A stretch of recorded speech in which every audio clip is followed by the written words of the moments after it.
खेती किसानी के बिलों को लेकर सड़कों से लेकर संसद तक हंगामा जारी है। सरकार जिन बिलों को किसानों के लिए फायदेमंद बता रही है, कई किसान कहते हैं कि वो इनसे बर्बाद हो जाएंगे। आज मैं आपको बताऊंगा ये आरोप सच है या फिर ये किसानों को भड़काने की साजिश है। एक बिल किसानों को फसल बेचने के ऑप्शंस के बारे में है। अभी जो सिस्टम है उसके हिसाब से किसान अपनी फसल को दूसरे राज्यों में जाकर नहीं बेच सकते और उसे मंडी में ही अपनी फसल बेचनी होती है। अब तक तो किसान सिर्फ मंडियों में अपनी फसल बेचते हैं। अब किसानों को जहां सही दाम मिलेगा वहां अपनी फसल बेचने की आजादी होगी।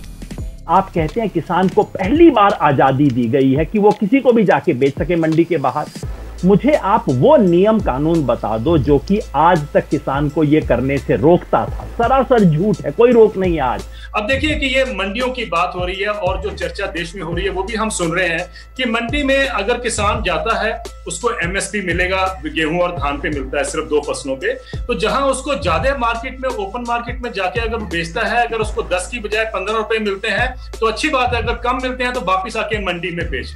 सिर्फ 6% किसानों को एमएसपी मिलता है।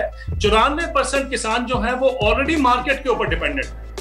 अगर मार्केट इतनी अच्छी होती तो बताइए कृषि पे इतना भयंकर संकट क्यों होता, इतना घोर संकट क्यों होता। अब सरकार जो नया बिल लाई है उसमें किसान देश में कहीं भी और किसी को भी अपनी फसल बेच सकेंगे। विरोधी दलों का इल्जाम है कि इस तरह से एपीएमसी यानी मंडियां खत्म हो जाएंगी। मंडियां खत्म हुई तो किसानों को मिनिमम सपोर्ट प्राइस एमएसपी नहीं मिलेगा। इसके बाद किसान व्यापारियों को गुलाम हो जाएंगे। लेकिन आज नरेंद्र मोदी ने साफ साफ कहा ये सब झूठ है, बेकार की बातें हैं।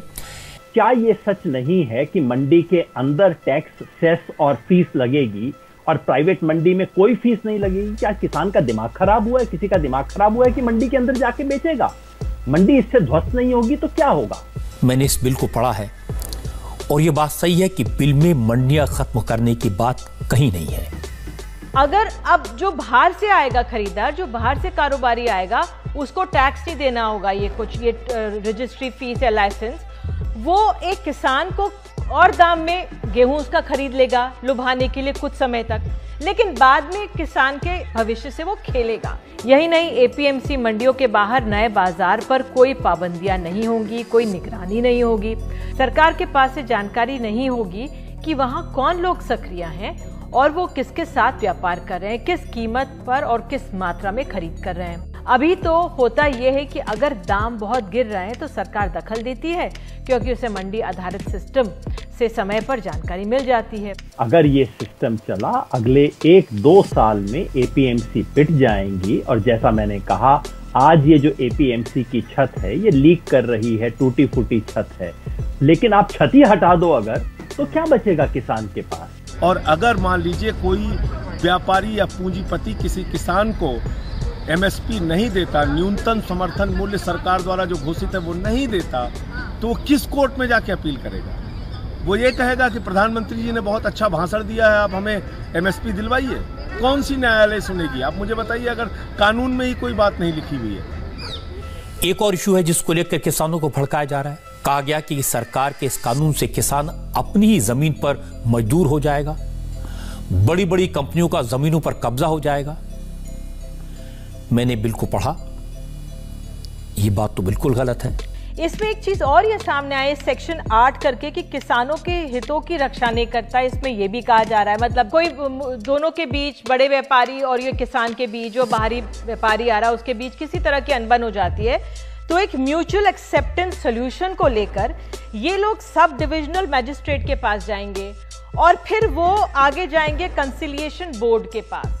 कोर्ट का तो रास्ता खुला नहीं होगा, पहले ही उपज को लाओ, बेचो, पसीना बहाओ और फिर ये झंझट, तो एक छोटा किसान ये कैसे करेगा? आपने गुजरात में देखा कि 2 किसानों के ऊपर 1 करोड़ रुपए का क्लेम डाला है पेप्सी ने, क्योंकि उन्होंने उस आलू का बीज बीज लिया जिसको उनके पास अधिकार नहीं था। 1-1 करोड़ रुपए का क्लेम।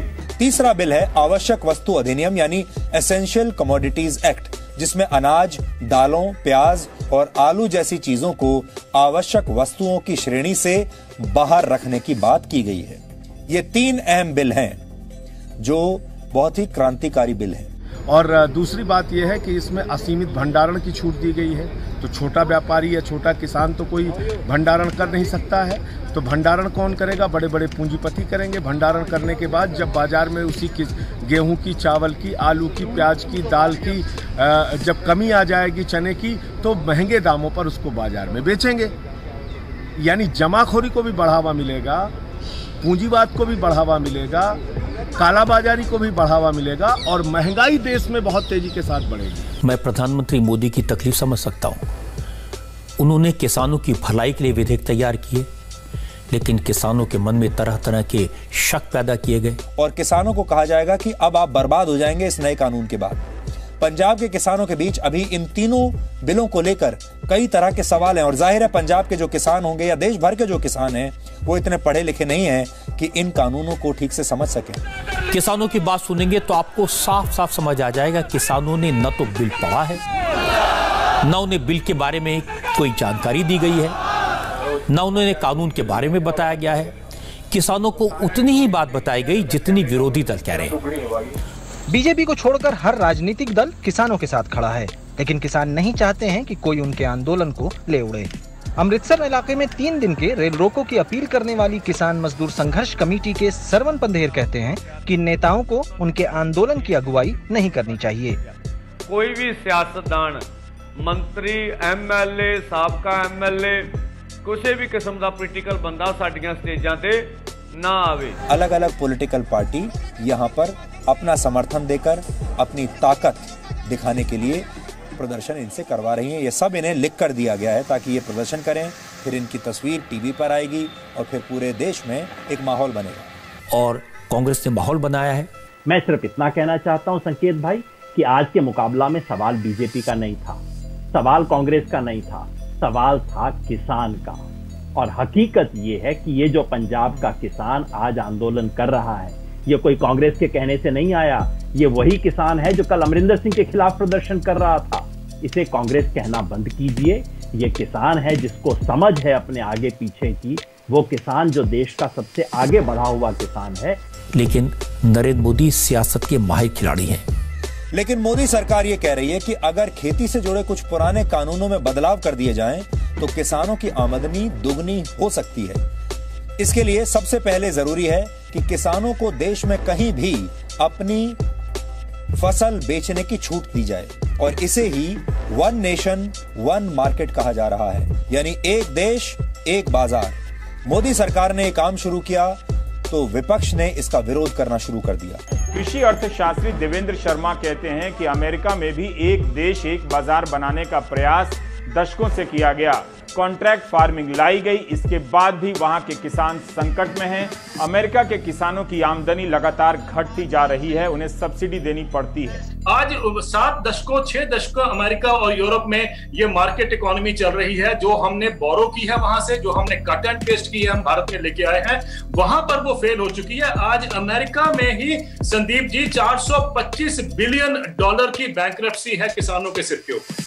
लेकिन अब बीजेपी को यह देखना है कि उसे वोट बैंक पर नजर रखनी है या उसे किसानों के बारे में सोचना है। और हमें खुशी है इस बात की कि कोई पार्टी एक ऐसी है जो वोट बैंक को छोड़कर किसानों के भले के लिए काम कर रही है, चाहे इससे नुकसान ही क्यों ना हो जाए, और नुकसान होगा भी जरूर।